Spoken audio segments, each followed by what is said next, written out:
Hey, everybody, look who we have for our interview here tonight. Mason Winfield joining us from, if it's correct, upstate New York?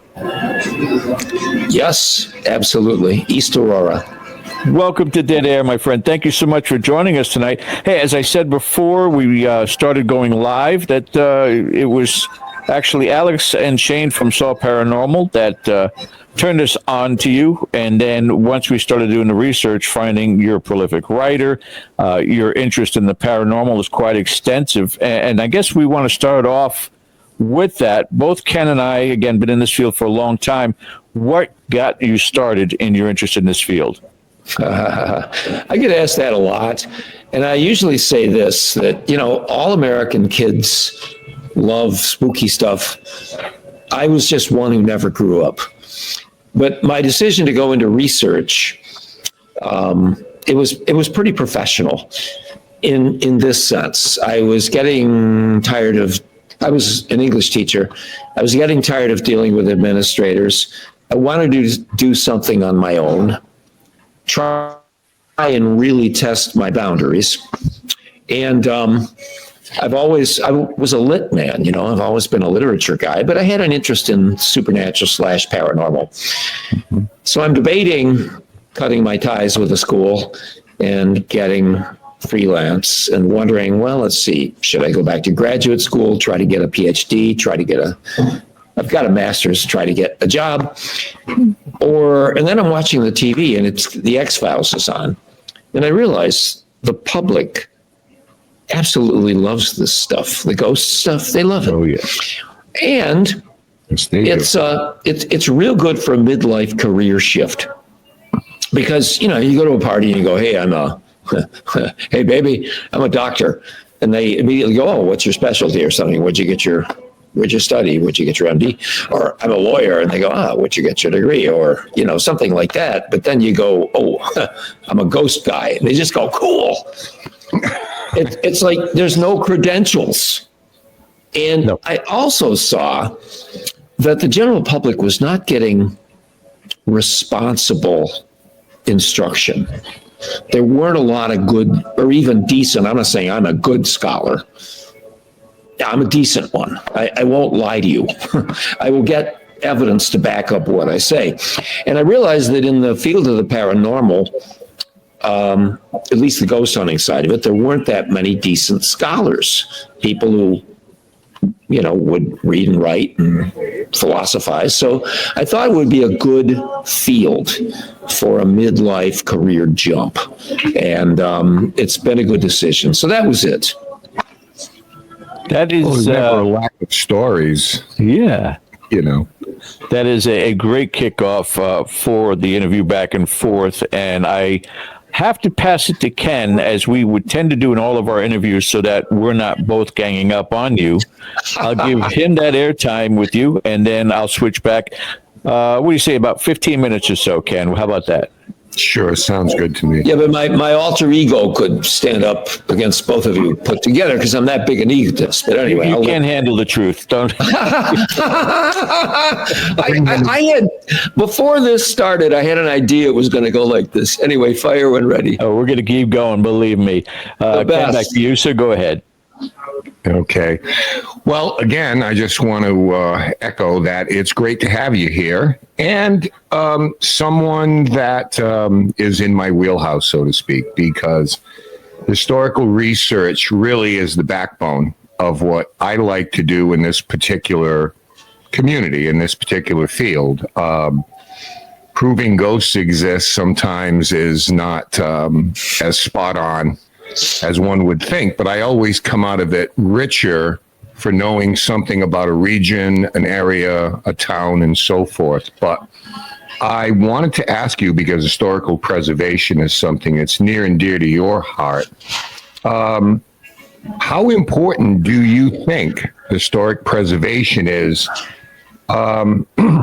in terms of maintaining the integrity of reputedly haunted locations, as well as the folklore that comes along with them? Yeah, I see it almost as a matter of cultural preservation, because archiving a few ghost stories about a building I'm not at all saying don't do it. I'm saying do it. But yet, I'm not sure that really saves a building. I think archiving stories might save culture. It saves a kind of a folk culture about the way the run of the, just the man in the street, woman in the street, their attitudes about supernatural perceived experience. So to me, really, if you're truly preserving new material, that is what you're doing. You're saving culture, you're preserving culture. And you realize, Ken, that, well, the world is getting a lot more material. The schools are very material, and you look at like a literary curriculum today in a typical college, and they don't have mythological literature. They don't have spiritual literature. It's almost all political. And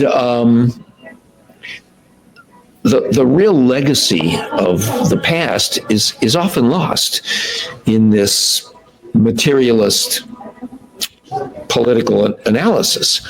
So that's what I think we might be doing, is we're not saving buildings as much as we're saving the thoughts of people.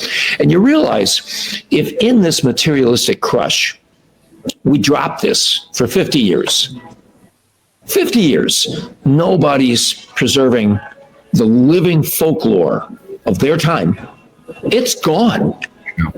Buildings are gone, and there's nobody to be able to preserve what the people were thinking. And they're so damn interested in what people think about everything else. And then you come to ghost stories or UFOs, and all of a sudden the suits have checked out, Yeah, but people still, oddly enough, love that. They love a good story. They love a good legend. At the heart of every legend is a grain of truth, they say.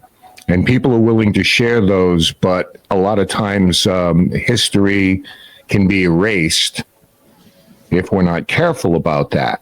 Now, some locations absolutely embrace the folklore, the legends, the hauntings, and all the stories, and use it to their benefit. We always say, come for the history, stay for the ghosts. That kind of thing. So we touch on both worlds. Have there been cases in your experience where locations who embrace this have been helped by it in terms of obviously preservation, revenue, economically, but have also maybe been hurt by an overemphasis on the hauntings at expense of the history? Well, I've known some places that were deeply historic. Legitimately deeply historic. They were everything they said they were. And they were smart enough to capitalize on a ghostly legacy. They didn't try to defuse it. If people wanted to stay there and visit and all that, or even do a tour or a talk or something, they'd be okay with it. They didn't always believe, but they were okay with it. I've seen some sites as a last-ditch effort try to go ghost. And some of the times, these sites are not quite as historic as they say they are, and a lot of the stuff they say about themselves isn't right. So it's kind of a two-edged sword there. I've seen it go both ways. Yeah. There've been a few places. Actually, the places in my area, if I had to pick the top 5 ghost hunting sites that claim to be historic, they say a lot of stuff about themselves that isn't right. and I could pick 20 others that are probably much more haunted.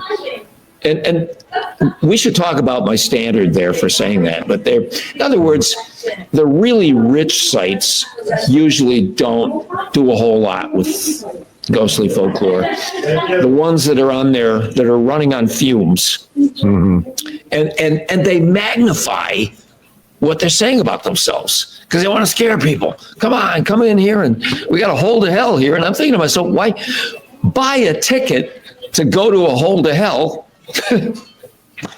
What can you pay me not to go there? You know, that's just the way I think.